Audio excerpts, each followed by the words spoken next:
Assalamualaikum warahmatullahi wabarakatuh. Waalaikumsalam warahmatullahi wabarakatuh. Selamat siang semuanya. Yang terhormat kepada Buya Irindo Pandereza, MASI, sebagai dosen pengampu psikologi kewirausahaan. Mereka di sini kami dari kelompok Smart Culinary akan mempresentasikan hasil kerja lapangan kami yang berjudul Psikologi Culinary Healthy Eat atau yang disingkat PsyEat. Sebelum presentasi dimulai, izinkan saya untuk memperkenalkan anggota-anggota saya sebagai berikut. Next. Mereka di sini ada Teni Alsa Sarwa, ada saya Maharani Ahmad, Teni Aprianti, Bella Fortuna, Tiara Anugacani, Kuartal Lena Mauludina Melisa, dan saya sendiri, Saila Mesliang Raini, Catherine Rizky Saputri, Alia Rizkon Ervinta, dan yang terakhir ada Muhammad Ridwan Yasir. Baiklah, tanpa berlama-lama kita langsung saja kepada pemateri pertama, yaitu ada saya Maharani Ahmad. Kepada saya, waktu dan tempatnya dipersilakan. Oke, terima kasih kepada moderator. Di sini saya akan menjelaskan mengenai introduction, itu pendahuluan, di mana dalam industri kuliner itu sendiri, khususnya itu di Indonesia ini ya, bahwa kuliner itu terus menunjukkan pertumbuhan yang signifikan. Nah, adapun menurut laporan 2025 bahwa jumlah usaha penyesuaian itu makanan dan minuman itu mencapai jutaan unit dan sektor kuliner secara umum. Nah, hal ini menunjukkan bahwa peningkatan pendapatan itu sangat besar dibandingkan dengan periode sebelumnya.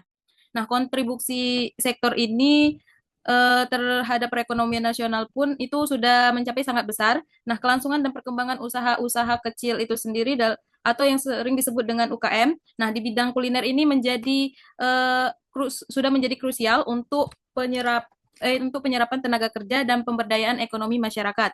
Nah, salah satu bidang usaha yang paling pesat perkembangannya itu adalah industri kuliner ini sendiri. Nah, bidang ini sendiri bergerak sangat cepat dan sangat dipengaruhi oleh tren, gaya hidup, serta perubahan selera dari konsumen itu sendiri. Nah, selanjutnya ini ada metode. Nah, metode yang digunakan ini adalah yang mana Saicid ini sendiri merupakan sebuah usaha yang bergerak di bidang kuliner. Nah, dibentuk oleh sekelompok mahasiswa dari program studi psikologi Universitas Islam Negeri Raden Patah Palembang, yang mana kegiatan kewirausahaan ini baru dijalankan sejak tanggal 19 September 2025 dengan keanggotaan kelompok yang terdiri dari 10 orang mahasiswa. Eh, Nah, agar bisnis ini berjalan dengan baik, maka dibentuknya lah struktur keanggotaan yang terdiri dari ketua, sekretaris, bendahara, dan divisi-divisi lainnya. Sehingga dalam hal ini setiap keanggotaan kelompok itu memiliki tugas dan tanggung jawabnya masing-masing. Nah, selanjutnya ini ada beberapa tahapan operasional yang kami lakukan. Yang pertama itu ada tahap persiapan. Nah, tahap persiapan ini sendiri kami melakukan survei dan riset awal untuk mengetahui jenis makanan dan minuman apa yang sedang tren pada saat ini dan juga banyak disukai oleh mahasiswa dan tidak banyak memiliki banyak pesaing. Nah, riset yang dilakukan ini menggunakan data kuantitatif, yaitu menggunakan angka presentasi presentasi tren produk dan juga data kualitatif melalui hasil wawancara dan observasi langsung kepada mahasiswa yang telah membeli produk yang kami sediakan.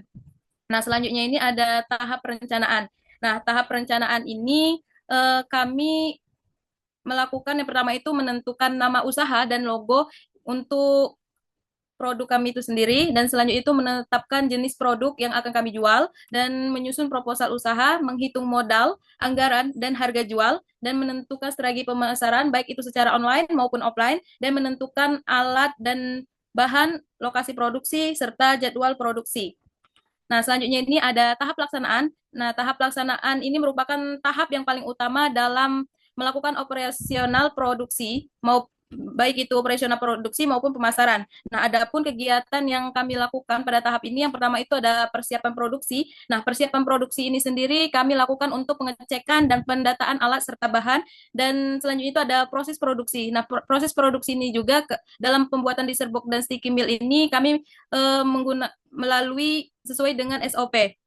Selanjutnya ini ada pemasaran, yang mana pemasaran ini dilakukan secara online melalui media sosial dan secara offline-nya itu melalui penjualnya secara langsung.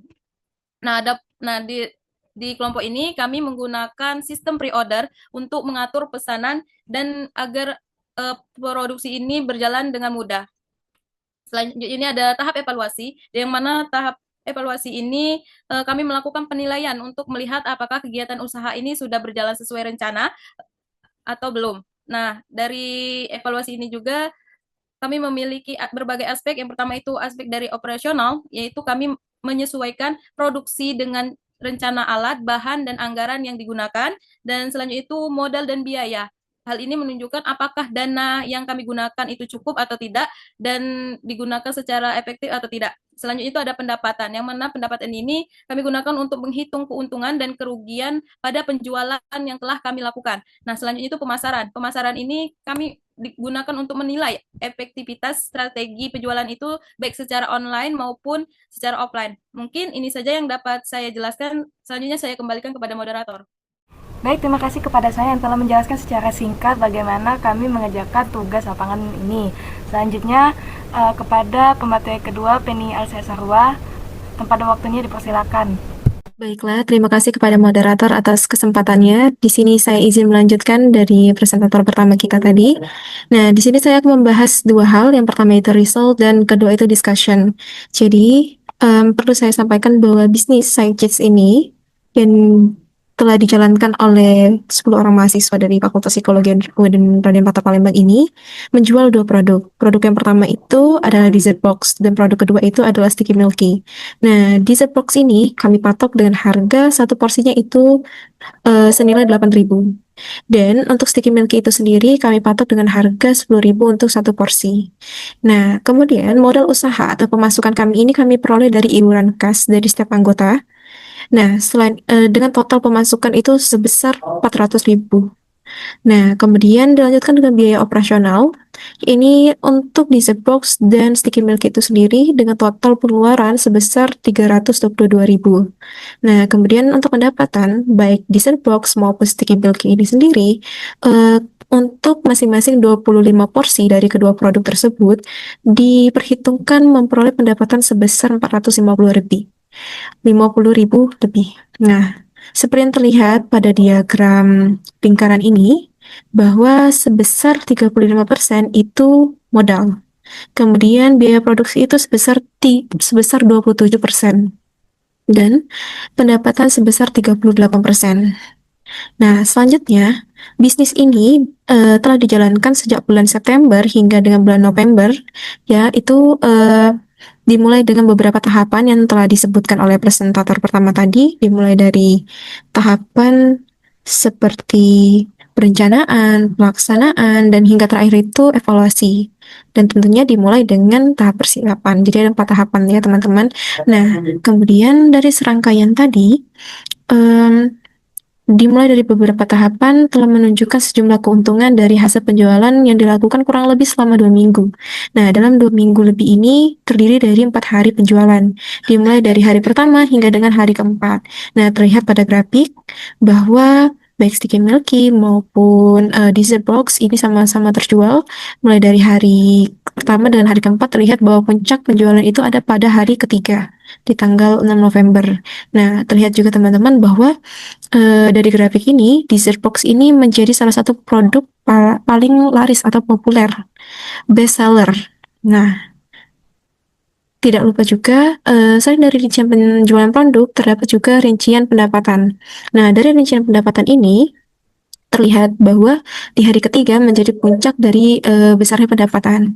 Nah, jika dilihat rata-rata pendapatan dari bisnis SciChits ini berkisar di atas 200.000 ke atas.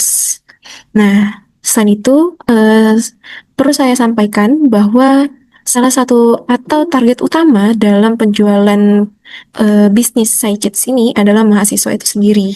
Nah, jadi dalam bisnis ini kami tidak hanya sekedar menjual produk, tapi kami juga ada pendekatan psikologisnya, dan itu akan saya sampaikan lebih lanjut pada bagian discussion berikut.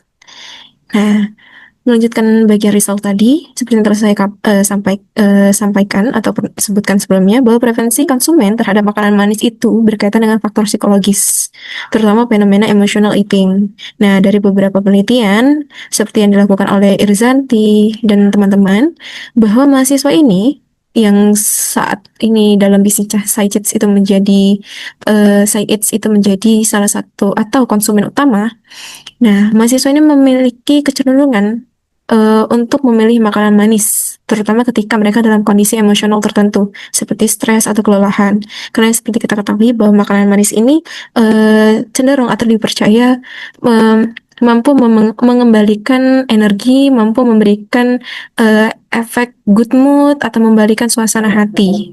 Karena adanya efek rasa manis tadi. Nah, hal ini terjadi karena makanan manis mampu memberikan rasa nyaman tadi ya, seperti saya sebutkan sebagaimana bentuk regulasi emosi jangka pendek. Nah, secara keseluruhan, penelitian ini menunjukkan bahwa keberhasilan usaha kuliner itu tidak hanya ditentukan oleh kualitas produknya saja, tetapi juga pemahaman psikologis konsumen, strategi pemasaran yang tepat, komunikasi interpersonal yang efektif dalam tim, serta perencanaan keuangan yang sistematis, pendekatan multidisipliner. Ini memungkinkan usaha berjalan secara realistis dan berpotensi berkembang di masa mendatang. Nah, baiklah moderator, mungkin itu saja yang dapat saya sampaikan. Saya kembalikan kepada moderator. Terima kasih. Baik, terima kasih kepada Penny Alisa Zahwa yang telah menyampaikan hasil kerja lapangan kami. Berikutnya saya akan membaca kesimpulan dari lapangan kami, yaitu kegiatan kewirausahaan ini menunjukkan bahwa usaha kuliner Saicits ini mampu mencapai hasil yang sangat positif dalam waktu yang singkat, yang terlihat dari penjualan produk yang mencapai 86% keseluruhan produk, serta diiringi dengan keuntungan besar. Keberhasilan ini sesuai dengan hasil diskusi yang menekankan bahwa preferensi konsumen, khususnya di kalangan mahasiswa yang sangat dipengaruhi oleh faktor psikologis seperti emotional eating, sehingga produk makanan manis ini memiliki daya tarik emosional sangat kuat yang mampu mengubah emosi seseorang. Baiklah, cukup presentasi dari kelompok kami. Kurang dan lebihnya saya mohon maaf dan kepada Allah saya mohon ampun. Wabillahi taufik wa hidayah. Wassalamualaikum warahmatullahi wabarakatuh. Waalaikumsalam warahmatullahi wabarakatuh.